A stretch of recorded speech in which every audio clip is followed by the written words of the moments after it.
Hello and welcome to the sideboard here at the StarCityGames.com Open Series in Cleveland, Ohio. I'm Ken Crocker here with Chris Andersen, top 8 competitor at the Invitational, Chris Andersen. Yeah, almost got there. Almost got there. One game and a good matchup away. So we decided to add a little bit of color to your deck from the Invitational. Yeah. Green and white's just too bland. Just too bland for you. So you're playing what we're going to refer to as the best deck in Standard that nobody's talking about. I think I could get behind that. All right, so Craig Wesco played it to a top 16 at the Pro Tour. Yeah, he went 8-2 in the Constructed. Sam Party played it to a top 8 at the last GP. Mm-hmm. Basically, it's Bant. It's Bant Midrange. More or less, yeah. So the real engine behind the deck, and one that's I'm sure you guys are going to see frequently over the next month or two, is Den Protector Deathmist Raptor.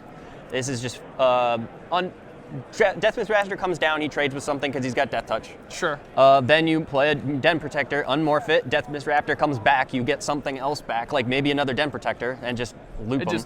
Or just any other one of your fantastic cards, because this deck is chock full of fantastic cards. And you just grind people out, it's fantastic. Raptors, Josh Utter-Layton, who basically helps build... not the Deathmist comic, not Deathmist Raptor, okay. but Josh Utter-Layton Raptor said that Esper Dragon's worst matchup is probably Craig's deck at the Pro Tour. Sure. So that's a fantastic place where I want to be right now. And that's where you want to be in this tournament. Exactly. The consensus best deck is Esper Dragons, and this deck slaughters it. Sure. So... so we are splashing blue. Looks like for normally just the Dragon Lord Ojutai, but you have a copy of Disdainful Stroke. Yeah. So is Ojutai, I mean, we know it's good. Yeah, Ojutai's fantastic. So is it worth a whole extra color? I would say so. It's not very difficult to add another color in this format. The fixing is fantastic. You got your fetch lands, you got scry lands, you've got pain lands. Like it's fine. The more important thing, Ojutai's great, but there's plenty of good 5-drops in green and white too. You've got your Whisper Elementals, you've got your Wingmate Rocks, you've got your Ajani Mentors. Like, there's a lot of good 5-drop options, so Ojutai isn't really particularly that much better than the rest of them. I would say he's probably better, but not that much better.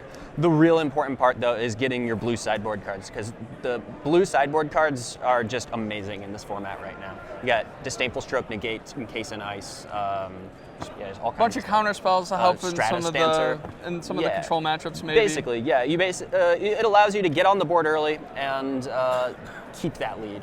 Make sure they can't turn the corner. So Craig's list had Surrak the Hunt Caller, but you decided to cut those instead, and you put in a couple Whisperwood Elementals instead. So I'm running 2 Ojutais instead of 3, and then I have 2 Whisperwoods and the Disdainful Stroke. Those were the main cuts, the changes that I made. I think Whisperwood Elemental is great. Obviously, it's fantastic. I've been playing it in the Devotion deck over the last few weeks, and he's been phenomenal. 4 of, absolutely great card. It's also got perfect synergy with this deck. You flip over Den Protectors and Raptors and stuff, and you just go to town, So the synergy is fantastic. The power level is right up there with Ojutai also. It's easier to cast than Ojutai is. Also, Ojutai is a legend, so having 3 copies of it, especially when you manifest another one off like a Mastery or something, it can be a little annoying. A little feel bad for Right, you. so like 1 of each is going to be better than 2 of either, I think, for most situations.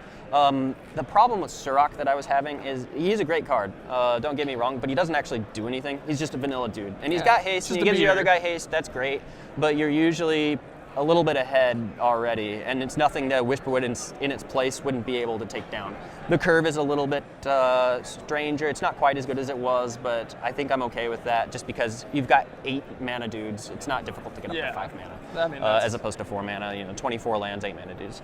And the matchups where Surrak is good are matchups that, like, it's just a little bit better. So Green-White Devotion, for example, it's probably your worst matchup because they just go over the top of what you do. They're doing the same thing, but they're doing it bigger, and you can't get them fast enough. So like a Surrak draw is good against them if they don't have the Raptors to block it. If they do, it doesn't do anything. So it just sits there. Right, and like Green-Red Dragons, it kind of helps you race them a little bit, but they can kill it pretty easily. And I think Green-Red Dragons are going to start playing Raptors too, because why wouldn't you? Yeah.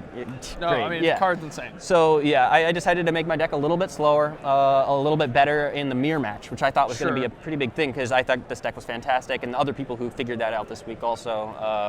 I figured my Whisperwoods would be a lot better than their Surraks when I played them head up. Fair enough. That was why I went with that change. The one of Disdainful Stroke in the main, playing 1 counterspell in the main deck is just great. Just you to get them. You get them. Yeah, they never see it coming.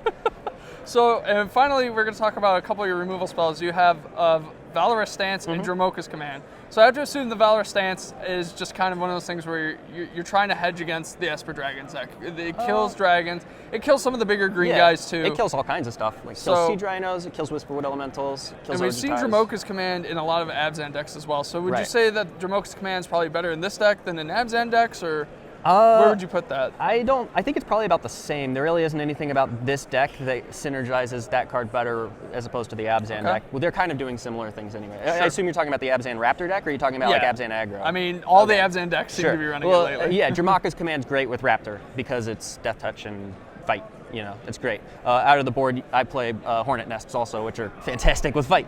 Getting a little deep there. And the Valor Stance, another bonus that you get from that is that it lets you protect your Ojutai in the main deck, which is pretty cool.